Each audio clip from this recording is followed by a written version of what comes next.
एक पक्ष आता तयार झालेले आहेत. दोन्ही शिवसेना आहेत, मनसे आहे नक्कीच, आणि त्याच्यामध्ये आहेत आणखीन एक पक्ष, तो म्हणजे आता भाजप सुद्धा, की ज्यांच्याकडे सुद्धा मराठी मतदार वळतोय. पण हे जे गुजराती भाषिक मतदार आहेत किंवा आपण म्हणू शकतो अमराठी मतदार आहेत, पण प्रामुख्याने गुजराती, राजस्थानी हे जे मतदार आहेत ते तर भाजपकडेच वळत आहेत. तरी सुद्धा भाजपच्या नेत्यांना किंवा संघाच्या लोकांना, या सगळ्या लोकांना मुंबईमध्ये येऊन ही अशी वक्तव्य करण्याची गरज का भासतीये की म्हणजे मुंबईत बघा तुम्हाला काही मराठीच बोलणं गरजेचं नाहीये, इथे घाटकोपरमध्ये तुम्ही बाबा गुजराती बोलू शकता, घाटकोपरची भाषा गुजराती, हे तुम्हाला आश्वस्त करायची गरज का भासते? इंटरेस्टिंग गोष्ट आहे अनुजा.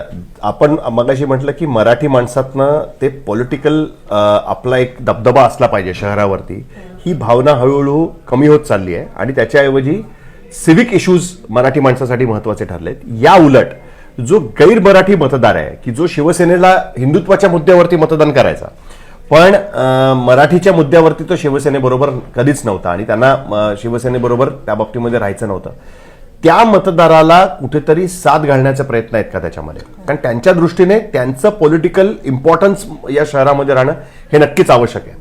कारण किती म्हटलं तरी सुद्धा तो बहुमतातला वर्ग नाहीये, त्याची संख्या मोठ्या प्रमाणात आहे पण तो बहुमतातला वर्ग नाहीये. आणि त्याच्यामुळे आपण जर बघितलं तर त्यांचं मतदान हे फक्त मुंबईच्या सिव्हिक मुद्द्यांवरतीच होत आहे का, हे आपण त्याचा पण विचार झाला पाहिजे. लोकसभा निवडणूक असेल, विधानसभा असेल किंवा महानगरपालिकेची निवडणूक असेल, त्यांचं मतदान हे फक्त सिव्हिक इश्यूजवरती होत नाहीये.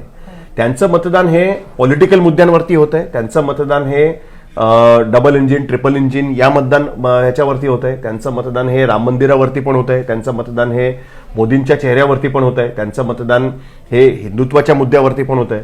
सो या सगळ्या गोष्टींचा पण आपण विचार कुठेतरी केला. पूर्वी कसं होतं की एक गोष्ट स्पेसिफिकली होती की प्रत्येक निवडणुकीमध्ये वेगवेगळ्या पद्धतीने विचार करून लोक मतदान करायचे. लोकसभेला वेगळं मतदान, विधानसभेला वेगळं मतदान. मुंबईमध्ये असं झालेलं आहे पूर्वी सुद्धा, पण ते यावेळेस होईल का?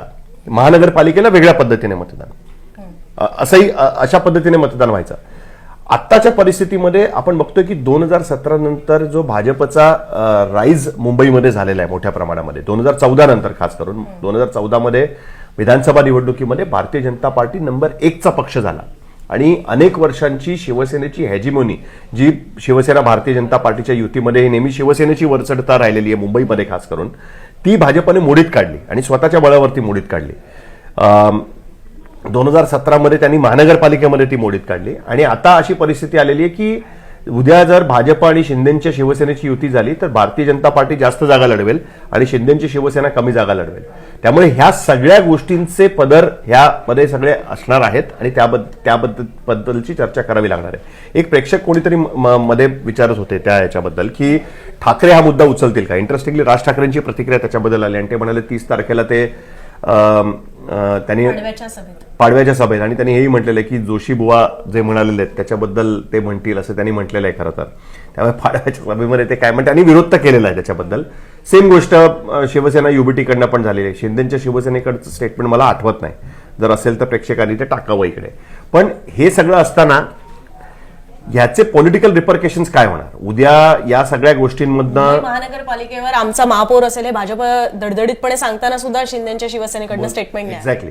सो या परिस्थितीमध्ये उद्धव ठाकरेंचा पक्ष नवसंजीवनी आणण्यासाठी रस्त्यावर या बाबतीमध्ये उतरेल का, त्यांना त्या पद्धतीने प्रतिसाद मिळेल का? कारण आताची परिस्थिती अशी आहे की 1985 पर्यंत शिवसेनेला मुंबईच्या लोकांनी टेस्ट केलेलं नव्हतं सत्ताधारी म्हणून. 1997 ते 2017 शिवसेनेला त्यांनी भरभरून सत्ता दिलेली आहे. यापूर्वी सुद्धा शिवसेना संपली असं स्टेटमेंट आल्यानंतर 2012ला पृथ्वीराज चव्हाणांनी स्टेटमेंट दिलं होतं. पुन्हा एकदा शिवसेनेला त्यांनी निवडून पाठवलेलं आहे. अशा सगळ्या परिस्थितीमध्ये आता पुन्हा हाच मुद्दा भावनात्मक गोष्टींकडे घेऊन शिवसेनेसाठी फायद्याचा होईल का, किंवा तो कशा पद्धतीने ते घेऊन जातात, ती नाळ कशा पद्धतीने ठेवतात हे बघणं माझ्या मते अत्यंत महत्वाचं असणार आहे. कारण आणि मग coming back to your first question की मग दावेदार कोण? कारण आता या गोष्टींचे दावेदार अनेक झालेले आहेत. जो पॉलिटिकल वर्ग त्यावेळेस वडापाव खाऊन रस्त्यावरती उतरत होता त्याच्याकडे आर्थिक सुबत्ता आलेली आहे. जो पॉलिटिकल वर्ग सायकलवर आणि रिक्षातनं फिरत होता त्या पॉलिटिकल वर्गाकडे आता 4 व्हीलर्स आणि त्या पण हायफाय 4 व्हीलर्स आलेले आहेत. त्यांची घरं मोठ्या प्रमाणात झालेली आहेत. 2 सोन्याची कडी हातावरती जास्त वाढलेली आहेत. गळ्यामध्ये 3-4 चेन्स आलेले आहेत. हे सगळं पण लोकांनी बघितलेलं आहे. त्यातले अनेक जण बिल्डर पण झालेले आहेत छोटे मोठे. हे पण सगळ्यांनी बघितलेलं आहे, काही जण कॉन्ट्रॅक्टर पण झालेले आहेत. सो या सगळ्या पार्श्वभूमीवरती ती भावनिक नाळ ही टिकली आहे का, ती पुन्हा एकदा पुनरुज्जीवित करता येईल का, या गोष्टींकडे बघणं माझ्या मते आवश्यक असेल. अनुजा, एक प्रेक्षक आहेत अनुराज पर्वे, त्यांचं पण एकच सॉरी, ते अनुराज पर्वे त्यांच्या ह्याच्याकडे जाण्यापूर्वी पहिल्यांदाच त्यांनी जरा ठीकठाक कमेंट टाकली. सायंता आणि अनुराज पर्वे, मी दोघांच्या याच कॉमेंट्स वाचलेल्या आहेत की आज ते पहिल्यांदा विषयाला धरून काहीतरी अनुसरून मुद्दे मांडतायत. प्रश्न नाही विचारले तरी किमान मुद्दे मांडतायत.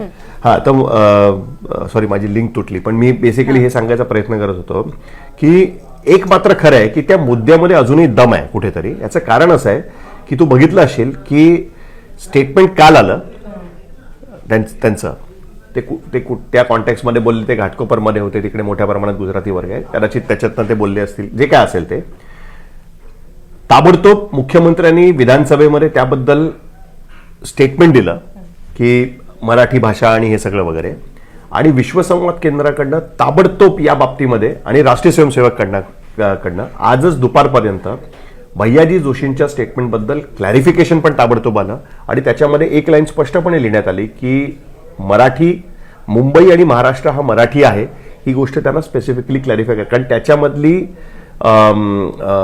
त्याच्यामधली ताकद या मुद्द्याची, याची पूर्ण कल्पना त्यांना, ही गोष्ट आपण लक्षात घेतली पाहिजे. अनुजा, म्हणजे त्या मुद्द्यामध्ये ताकद आहे, फक्त तो मुद्दा वापरण्यासाठी असणारी जी ताकद लागते, पॉलिटिकल ताकद आणि मोरल ताकद लागते, ती ताकद उरली आहे का पक्षांमध्ये, हा मुद्दा माझ्या मते महत्वाचा राहील, तो मुद्दा वापरायचा असेल तर.